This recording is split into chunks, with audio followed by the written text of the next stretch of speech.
हमारे सब्र का इम्तिहान लिया जा रहा है। अगर ये पैमाना छलक गया तो नताइज बहुत खराब हो सकते हैं। तुम उसे को तब तक मारो जब तक वो मर न जाए। हमें अपनी जान देना पड़े तो कदम पीछे नहीं हटाएंगे, और जान देना पड़े तो कदम पीछे नहीं हटाएंगे। हम कल दिल्ली में धरने पर बैठेंगे, तारीख का ऐलान किया जाएगा। नरेंद्र मोदी जब तक इस्तीफा नहीं देगा तब तक धरना खत्म नहीं किया जाएगा। हुकूमत बेईमान, मीडिया बेईमान, सब टिके हुए हैं।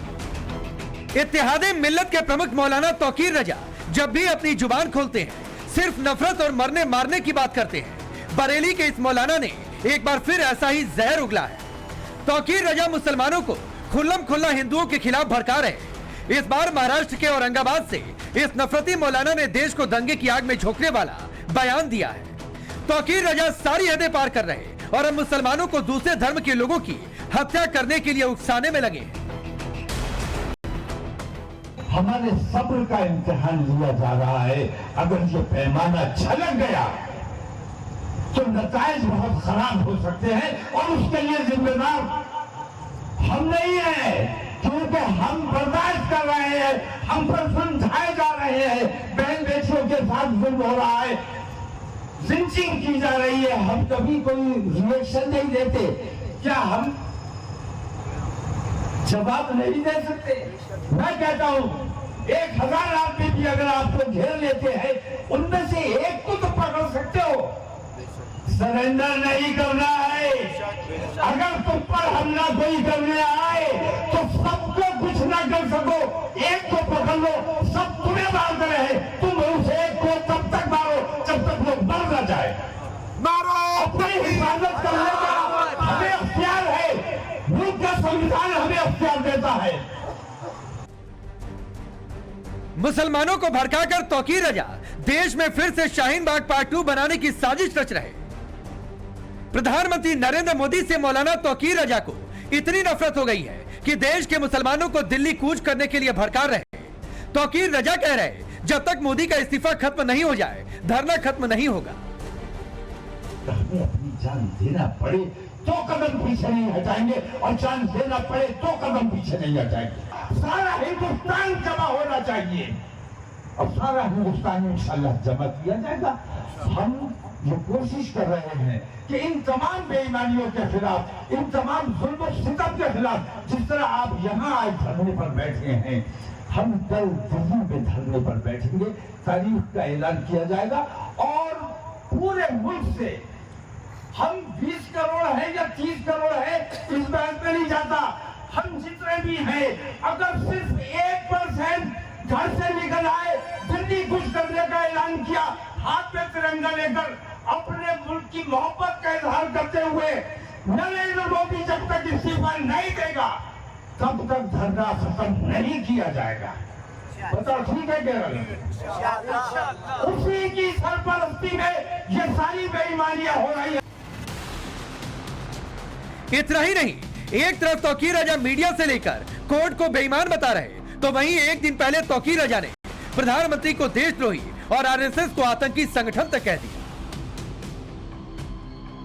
हुकूमत बेईमान,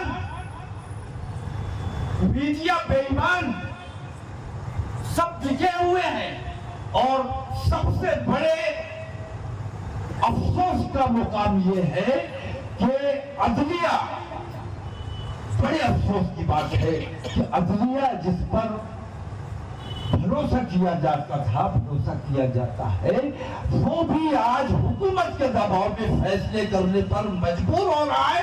ये हमारे देश के लिए बहुत घातक है, और ये देश का नुकसान अब बर्दाश्त नहीं किया जाएगा। वो जो मुसलमानों को तकलीफ पहुंचाने के लिए अपने मुल्क का नुकसान बर्दाश्त करने को तैयार हैं, वो देश प्रेमी नहीं हो सकते।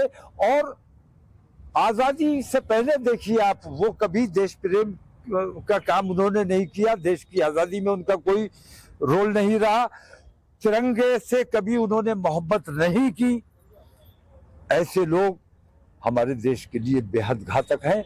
और बजरंग दल हुआ, विश्व हिंदू परिषद हुआ, आरएसएस जैसे संगठन, इन पर पाबंदी लगाई जानी चाहिए। और आने वाले चुनावों में इंशाल्लाह जो हमें ये गारंटी देगा कि इन आतंकवादी संगठनों पर सिर्फ मौलाना तौकीर रजा ही नहीं, मुसलमानों को भड़काकर देश में चुनाव जीतने की सियासी साजिश चारों ओर हो रही। राहुल गांधी के सिपा सालार और मेवात से विधायक मामन खान हिंदुओं को मेवात से भगाने की खुलेआम धमकी दे रहे हैं। ये वही मामन खान है जिनका नाम 13 महीने पहले नूह दंगे में सामने आया था। तो यूपी में अखिलेश यादव के सांसद जियाउर रहमान बर्क यूपी के पुलिस वालों को धमका रहे हैं और कह रहे हैं समाजवादी सरकार आएगी तो एनकाउंटर करने वाले पुलिस वालों से हिसाब लिया जाएगा। अंदाज सबका एक है, धमकी भरा, एजेंडा मुस्लिम वोट है और टारगेट पर सिर्फ हिंदू है। दर्द सबको है, पता सबको है और वक्त आएगा, सरकार बनेगी इंशाअल्लाह। जिन जालिमों ने हमारे बच्चों के साथ अन्याय किया है, मुझे एक एक की पता है, एक एक को जानता हूं, जिन्होंने लिस्ट दी है, किसी भी सूरत में बख्शूंगा नहीं।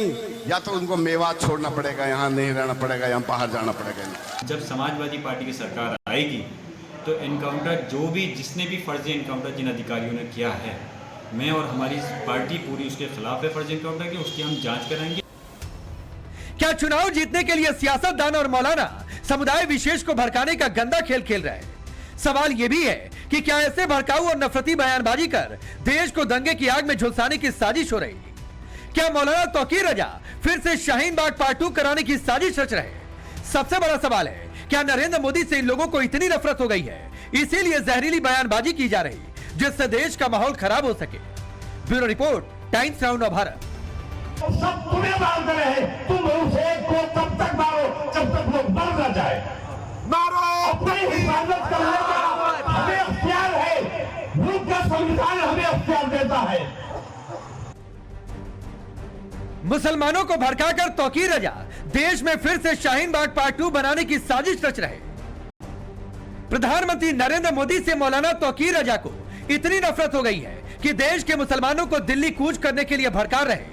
तौकीर रजा कह रहे, जब तक मोदी का इस्तीफा खत्म नहीं हो जाए धरना खत्म नहीं होगा। हमें अपनी जान देना पड़े तो कदम पीछे नहीं हटाएंगे और जान देना पड़े तो कदम पीछे नहीं हटाएंगे। सारा हिंदुस्तान जमा होना चाहिए और सारा हिंदुस्तान इंशाल्लाह जमा किया जाएगा। हम ये कोशिश कर रहे हैं कि इन तमाम बेईमानियों के खिलाफ, इन तमाम जुल्म सितम के खिलाफ, जिस तरह आप यहाँ आज धरने पर बैठे हैं, हम कल दिल्ली में धरने पर बैठेंगे। तारीख का ऐलान किया जाएगा और पूरे मुल्क से हम 20 करोड़ है या 30 करोड़ है इस बात में नहीं जाता, हम जितने भी हैं, अगर सिर्फ 1% घर से निकल आए, दिल्ली कुछ करने का ऐलान किया, हाथ में तिरंगा लेकर अपने मुल्क की मोहब्बत का इजहार करते हुए, नरेंद्र मोदी जब तक इस्तीफा नहीं देगा तब तक धरना खत्म नहीं किया जाएगा। बताओ ठीक है केरल? उसी की सरपरस्ती में ये सारी बेईमानियां हो रही है। इतना ही नहीं, एक तरफ तौकीर रजा मीडिया से लेकर कोर्ट को बेईमान बता रहे, तो वहीं एक दिन पहले तौकीर रजा ने प्रधानमंत्री को देशद्रोही और आरएसएस को आतंकी संगठन तक कह दिया। हुकूमत बेईमान, मीडिया बेईमान, सब टिके हुए हैं।